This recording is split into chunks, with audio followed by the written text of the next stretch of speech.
구독, 좋아요, 알림 설정 부탁드리겠습니다. 안녕하세요, 털보이사입니다. 오늘 영상에서는 방아쇠 손가락이 딸깍딸깍하는 방아쇠 손가락이요, 치료하는 방법인 하키나이프 시술에 대해서 알아보도록 하겠습니다.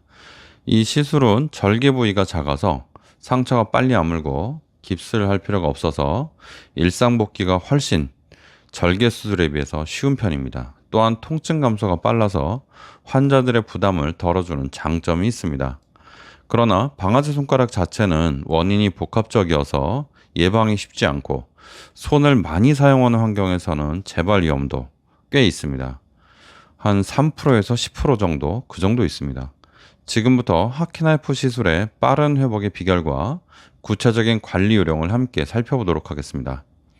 하키나이프 시술은 기존의 손바닥을 이렇게 절개하는 그런 수술과 달리 큰 피부 절개가 필요 없고 한 2mm 정도의 아주 작은 바늘구멍만 남게 되는 그런 시술입니다. 그래서 회복 속도가 매우 빠르죠. 일반적인 절개 수술은 실밥 제거에만 한 2주, 그리고 완전 회복되는 데는 한 달 걸리는 분도 있고 더 걸리는 분도 있습니다. 반면에 하키나이프 시술은 평균 한 이틀 정도면 상처가 다 아물어서 물 만져도 괜찮고 샤워하고 설거지도 간단한 정도, 계속 손을 물에 담그고 있는 거 아니면 괜찮습니다. 또 깁스를 수술 후에 하지 않아요. 그래서 또 괜찮고 일상적인 손 사용에 대해서 크게 제약이 없습니다. 예를 들어서 손가락을 세 번째 손가락을 했다고 치면 나머지 손가락들은 그냥 자유롭게 쓸 수 있는 상황이라서 큰 문제가 없는 거죠. 시술 후에 한 이틀 정도 지나면 물에 손을 담글 수 있기 때문에 일상생활에 큰 불편함이 없다고 할 수 있겠습니다. 짧은 회복과 적은 통증 덕분에 환자들은 빠른 시일 내에 직장이나 가사를 비롯한 일상으로 복귀할 수가 있습니다. 이렇게 짧은 치료 기간이 하키나이프 시술의 장점인데요. 하키나이프 시술 후에는 초기에 발생할 수 있는 출혈을 최소화하기 위해서 한 20분 정도 이렇게 주먹을 꽉 쥐고 있으시라고 말씀드리는데, 붕대를 감아드리기 때문에 꼭 필요한 건 아닙니다. 시술 부위에는 압박 붕대를 감아주기 때문에 크게 출혈에 걱정이 없죠. 압박 붕대는 한 하루 이틀 후에 풀면 되고요. 봉합은 그 바늘구멍조차도 봉합을 해드리거든요. 그래서 봉합을 의료용 특수 접착제를 사용하기 때문에 사실은 바로 물 접촉을 하셔도 큰 문제가 없다고 볼 수 있습니다. 근데 붕대를 푸는 시점에 물을 만지는 것이 더 안전하다고 볼 수 있고요. 무리하게 손가락을 많이 움직이거나 과도하게 힘을 주는 동작은 회복에 좀 방해가 될 수 있기 때문에 조금 조심해 주셔야 되고요. 만일 통증이 심해지거나 부기가 지속된다면 바로 의료진과 상의하는 것이 안전합니다. 보통은 문제가 없죠. 하키나이프 시술은 한 99%는 문제가 없습니다. 그러나 1%의 환자들이 문제가 있을 가능성도 있기 때문에 많이 붓거나 좀 통증이 과하다 그러면은 괜찮을 가능성이 많지만 그래도 병원에 한번 와보시는 게 좋습니다.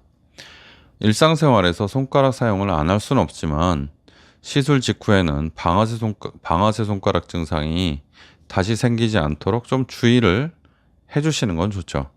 초기 관리가 잘 이루어지면 시술의 효과도 더 좋고 빠르고 편안한 회복을 기대할 수가 있습니다. 시술 후에는 얼음찜질을 좀 해주는 게 좋은데요. 부기를 줄이고 통증을 가라앉히는 데 도움이 됩니다.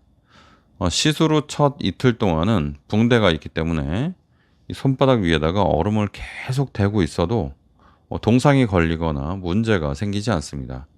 붕대를 푼 이후에는 얼음을 피부에 직접 닿지 않게 주의하시고 한 번에 한 10분이나 15분 내로 간헐적으로 이렇게 좀 했다가 또 뗐다가 했다가 뗐다가 하시는 게 좋습니다. 일을 바로 시작해야 되는 분들은요, 페트병 같은 걸 얼려서 페트병을 일 중간중간에 이렇게 잡았다가 놨다가 잡았다가 놨다가 하시면 좋을 것 같습니다.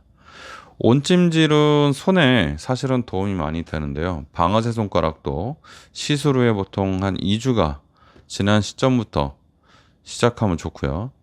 손가락 힘줄과 어떤 그 관절 이런 것들의 회복도 온찜질이 도움을 주기 때문에 많이 붓고 아픈 게 아니면은 온찜질을 꾸준히 하시는 게 좋겠습니다. 뜨거운 찜질은요, 그 부기가 아직 남아 있거나 통증이 심할 때는 오히려 자극이 될 수 있기 때문에 주의가 필요합니다. 온찜질은 좀 부기가 가라앉은 다음에 하시는 게 좋습니다. 찜질하고 가벼운 스트레칭을 병행하면 혈액순환이 좀 빠르게 돼서 손가락의 회복에 좀 더 빠르게 될 수가 있다고 생각을 합니다. 이 과정을 한 2개월에서 6개월 동안 꾸준히 하시면 좋고, 안 하셔도 회복에 큰 문제는 사실 별로 없습니다. 방아쇠 손가락을 시술하고 나서 혹은 절개 수술을 하고 나서 왜 이렇게 회복이 느리냐, 뭐 잘못된 게 아니냐, 그렇게 생각하시는 분들이 있는데 사실은 손가락이 원래 특성이 그렇습니다. 손가락은 조금만 절개를 해도 회복이 굉장히 더디고 이 하키나이프 시술 뭐 거의 뭐 한 2mm 그 정도밖에 구멍이 안 나는 그런 시술했는데도 불구하고 그런데도 회복이 느릴 때가 있습니다. 평균적으로 하키나이프 시술은 한 30% 환자들은 처음에는 괜찮다가 나중에 부기가 간간히 오는 경우가 있습니다. 그 정도로 손이 좀 민감해요. 시술 직후에는요, 손가락을 완전히 이렇게 구부리거나 완전히 펴는 동작이 좀 어려울 수 있습니다. 구부릴 때도 조금 덜 구부러지고 펼 때도 조금 이런 식으로 좀 덜 펴지는 이런 상태가 되는 거죠. 왜냐하면 시술 후에 손가락 힘줄이 좀 부어서 그렇습니다. 부으면 좀 당겨지는데 그래서 잘 안 될 수가 있는 거죠. 시술 후에 너무 이렇게 꽉 쥐었다가 꽉 폈다가 하려고 하지 마시고 이렇게 요 정도 까딱까딱 가벼운 움직임을 하시는 게 좋습니다. 이거는 하키나이프 시술을 하신 분뿐 아니라 수술하신 분들도 요 정도는 자주 해주는 게 좋습니다. 왜냐하면 손은 잘 늘어붙는 성질이 있어요. 이렇게 해야 손가락 그 힘줄과 주변 조직의 유착을 예방해 줄 수가 있는 거죠.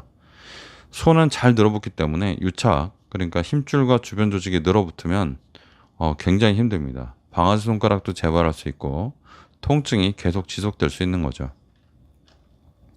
작은 공이나 뭐 말랑말랑한 스펀지 같은 거를 손바닥 위에서 손바닥 위에 놓고 굴리는 동작, 뭐 호두 같은 거 굴리는 동작 아니면은 이렇게 두 개 가지고 이렇게 하는 거 있잖아요. 호두 돌리는 것도 괜찮습니다. 공 같은 거 놓고 이렇게 그냥 주무르는 것도 괜찮고요. 안 하시는 것보다는 난데 꼭 해야 되는 건 아닙니다. 통증이 심할 때는 무리한 재활 동작 같은 건 하지 마시고 운동도 좀 덜 하는 게 낫습니다. 통증이 조금 줄어들면 그때 조금 더 손 운동이나 지압을 하시는 게 좋고 꼭 지압을 열심히 그렇게 해야 되는 건 아닙니다. 하키나이프 시술은 시간이 지나면 좀 낫는다 이렇게 생각하시면 될 것 같습니다. 회복 기간은요, 보통 개인차가 있지만 한 2주에서 4주 정도 되면 많이 회복이 되고 때로는 몇 달 동안 불편한 게 좀 남을 수 있습니다. 뻐근하다거나 잘 구부러지지 않는다거나 걸리진 않는데 잘 구부러지지 않는다거나 잘 펴지지 않는다거나 그럴 수가 있습니다. 한 2, 3주 지난 뒤에 통증이 크지 않다면 가벼운 운동이나 취미 활동, 뭐 골프 같은 스포츠도 시도해 볼 수가 있습니다. 필요한 경우에는 뭐 난 좀 이게 많이 안 낫는다, 너무 아프다 그러면 상의에서 진통소염제를 추가로 복용하는 것도 도움이 되겠죠. 시술 후에 일시적으로 이렇게 손가락을 완전히 구부리거나 완전히 펴는 게 어려울 수 있지만 자연스럽게 낫는 과정이다 이렇게 생각하셔야 됩니다. 뭐가 잘못됐나 이렇게 생각 안 하셔도 됩니다. 저도 예전에는 그런 것들이 굉장히 좀 무섭고 그랬거든요. 제가 하는 시술이지만 그런데 환자 케이스가 많이 쌓이다 보니까 이런 것들이 흔히 나타나는 증상들이고 특별한 부작용이 아니구나 이렇게 알게 되었습니다. 손가락은 정말 많은 일을 하고요. 그리고 그 일을 하는 동안에 많이 충격도 가고 또 여러 가지 질병의 결과로 손이 많이 또 붓게 됩니다. 방아쇠 손가락은 여러 요인들이 작용해서 발병하기 때문에 평소에 무리한 동작이나 반복적인 사용, 아주 힘이 많이 들어가는 것들은 나이가 좀 드신 분들은 하지 않는 것이 좋습니다. 나이가 드신 분들이 방아쇠 손가락이 잘 생기기 때문이죠.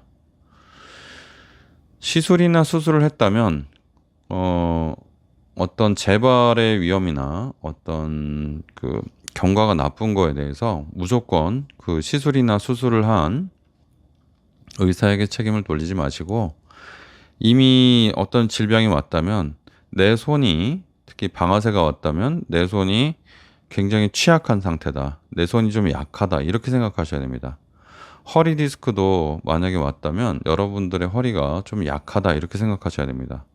약하기 때문에 이미 질병을 확실히 진단을 받았다면 아껴야 되죠.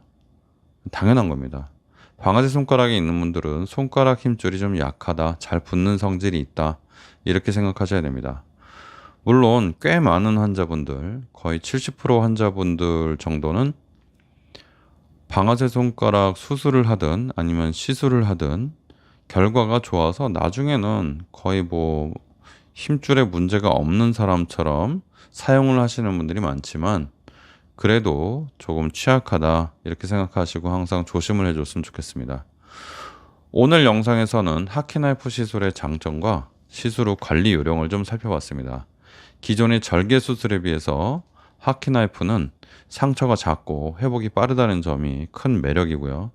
통증과 불편도 절개에 비해서는 현저히 줄어듭니다. 다만 방아쇠 손가락은요, 원래도 발생이 예방이 어렵고 한번 생겼던 분들의 재발도 예방하기 좀 어렵습니다. 그러나 절개 수술도 그렇고 하키나이프 시술도 그렇고 재발이 그렇게 높진 않습니다. 절개 수술은 한 3% 정도, 하키나이프 시술은 3%보다 낮죠.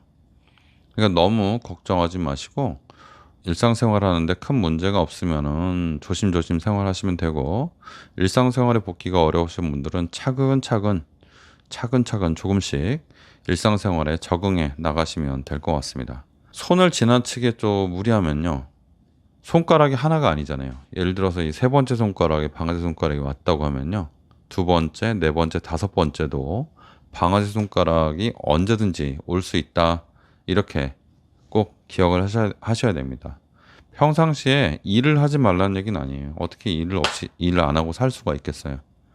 일은 하시되 손을 되도록 똑같은 일을 하더라도 무리가 덜 가게 하시고, 온찜질을 평상시에 자주 해주시고, 그리고 무슨 일을 할 때 장갑 같은 거, 그런 걸 꼭 끼시고 보호를 해주시는 거를 잊지 마시기 바랍니다. 오늘은 방아쇠 손가락 하키나이프 시술 후에 어떻게 회복이 되는지, 회복 때 어떤 일들이 일어나는지에 대해서 말씀드려봤습니다. 털보이스였습니다.